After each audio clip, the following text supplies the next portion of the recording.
Guys, তোমাদের সাথে অনেক দিন বাদে আবার একটা ঘুরতে যাওয়ার ব্লগ শেয়ার করতে চলে এলাম। মানে আমি তোমাদের সাথে পরপর শুধু ঘোরাঘুরির ব্লগই শেয়ার করে যাচ্ছি। প্রথমে পুরী, তারপরে বেনারস, আর এখন কোথায় যাচ্ছি বলো তো? ইন্ট্রো থেকে তো বুঝেই গেছো, আমরা যাচ্ছি ভাইজ্যাগ অ্যান্ড আরাকু ঘুরতে। তো বাবা অফিসের জন্য যেতে পারেনি, আমি আর মা আর আমাদের সাথে মামা মামি মিষ্টু গেছিলো, সঙ্গে মামার বেশ কিছু বন্ধু আর তাদের ফ্যামিলি গেছিলো। এনিওয়ে আমরা বাক্সপাট্রা নিয়ে চলে এসেছি স্টেশনে, আর দেখো ট্রেনও ঢুকে গেছে। আমরা মার্চের শেষের দিকটাই গেছিলাম, তো প্রচণ্ড গরম পড়ে গেছিলো, তাই উঠে একটু পেপসি খেয়ে ঠান্ডা হয়ে নিলাম।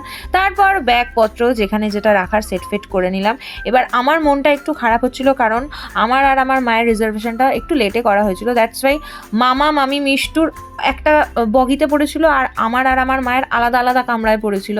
তো মানে অনেকটাই দূরে, দ্যাটস ওয়াই মনটা খারাপ হয়েছিল। যাই হোক, পরে সেটা অ্যাডজাস্ট হয়ে গেছে। যাই হোক, ফাইনালি আমরা পঞ্চপাণ্ডব একসাথে হওয়ার পর আমাদের ভোজন পর্ব শুরু হলো। মানে আমরা লাঞ্চ সারতে বসে পড়েছিলাম। তো ফ্রেশ স্যালাড কেটে নেওয়া হয়েছে, যদিও লাঞ্চটা শুরু করেছিলাম অরিও বিস্কিট দিয়ে। তারপরে একে একে আমার মা এনেছিল মশালা পরাঠা আর আলু ভাজা, আর মামি এনেছিল নর্মাল পরাঠা উইথ আলু ভাজা। তো সেইগুলো খাওয়া দাওয়া হলো। এই যে পরোটাটা, এটা আমার মামির বানানো। এই মোটা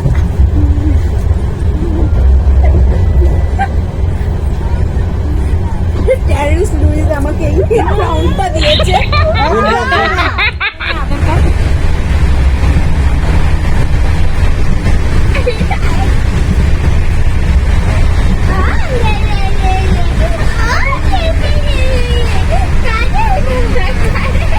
কাঁদছি কই? কাঁদে না কি কাঁদছি কই? কাঁদলে তো বলবি, কাঁদে না।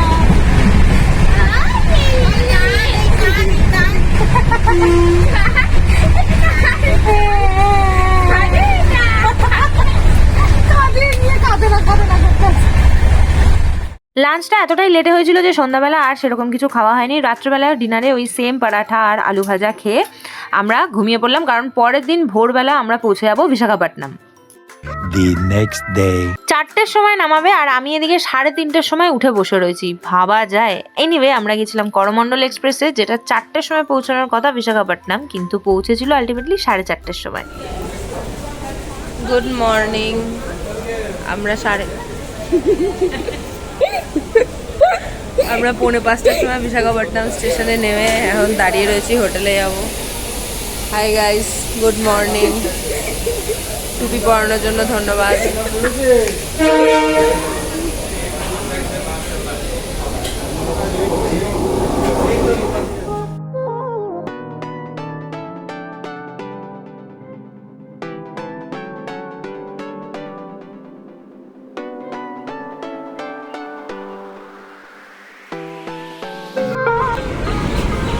আমরা এখন এই বাসে করে হোটেল যাব।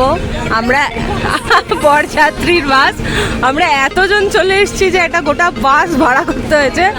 অটো ফটো কিছু কাজে লাগেনি। চলো, আমরা প্রায় 20-25 জন মতন এসেছি, এখনো গুনে উঠতে পারিনি। তো চলো এবার হোটেলে যাওয়া যাক, একটু রেস্ট নিয়ে ফ্রেশ হয়ে আবার দেখা করছি। তো আমরা এসে স্নান টান করে রেডি হয়ে বেরিয়ে পড়েছি।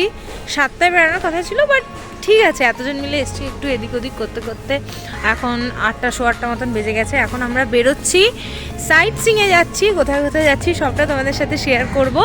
আমাদের বাস রেডি, আর হ্যাঁ, ব্রেকফাস্ট আর লাঞ্চটাও আজকে বাইরেই করার কথা আছে। এখন দেখা যাক। তো এই হচ্ছে, আমি জিন্স ফিন্স পরেছি আর কি। তো চলো বাসে ওঠা যাক, বাকিটা সব আসছে এবার আস্তে আস্তে। এই যে বাসটা তোমরা দেখতে পাচ্ছ, এটা আমরা বুক করেছিলাম এই কদিনের জন্য। আমাদের একদম ভাইজ্যাগ আরাকু সব কিছু ঘুরিয়ে দেবে। তো আমরা বেরিয়ে পড়েছিলাম আমাদের ফার্স্ট ডেস্টিনেশন সীমাচলম টেম্পলের উদ্দেশ্যে। আর যাওয়ার পথে এখানে ব্রেকফাস্ট করার জন্য দাঁড়িয়েছিলাম, কারণ পেটে না দিলে সারাদিন ঘুরবো কী করে? ভুড়ি ভোজটাও তো ম্যান্ডেটারি, তাই না? তো আমি অর্ডার দিয়েছিলাম রাওয়া মশালা ধোসা, আমার মা অর্ডার দিয়েছিল প্লেন মশালা ধোসা, বাকিরা খেয়েছিল ইডলি। এখানে ইডলি সাম্বারের মধ্যে চুবিয়েই ওরা সার্ভ করে। দেখো, সাউথ ইন্ডিয়া এসছি, আমি তো প্রথম থেকেই মাইন্ডসেট নিয়ে গেছিলাম সাউথ ইন্ডিয়া যাচ্ছি যখন, সাউথ ইন্ডিয়ান খাবার ছাড়া আর কিছু খাবোই না। তাই সাউথ ইন্ডিয়ার প্রথম দিন সাউথ ইন্ডিয়ান ব্রেকফাস্টকে সাথ। তো চলো এবার খাওয়া দাওয়া কমপ্লিট, যাওয়া যাক সীমাচলম টেম্পল। আচ্ছা, এখানে বলে রাখি, প্রাইভেট বাস কিন্তু সীমাচলম টেম্পল অবধি যায় না। প্রাইভেট কার থাকলে দ্যাট ইজ অ্যানাদার কোয়েশ্চেন। তো আমরা ওখান থেকে আবার আলাদা করে গাড়ি ভাড়া করে সবাই মিলে গেছিলাম সীমাচলম টেম্পল। এইবার সীমাচলম টেম্পলে গিয়ে তোমাদের সাথে দেখা হচ্ছে, আর ডিটেলসগুলো অবভিয়াসলি এই ভিডিওতেই তোমাদের সাথে শেয়ার করেছি।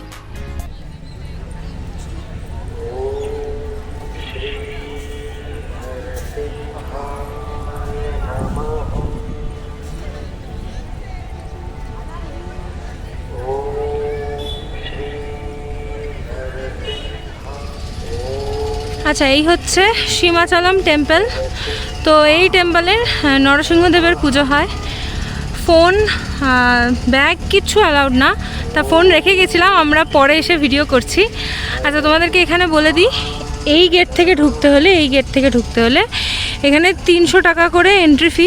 আর তোমরা যদি একটু এই রাস্তাটা দিয়ে, মানে এই টেম্পলের বাদিক দিয়ে এই রাস্তাটা দিয়ে গিয়ে এইভাবে এখানে একটা গেট আছে, ওখান দিয়ে ঢোকো, তাহলে 3 রকমের তোমরা ভেরিয়েশন পেয়ে যাবে। ফ্রি, 100 রুপিস আর 300 রুপিস।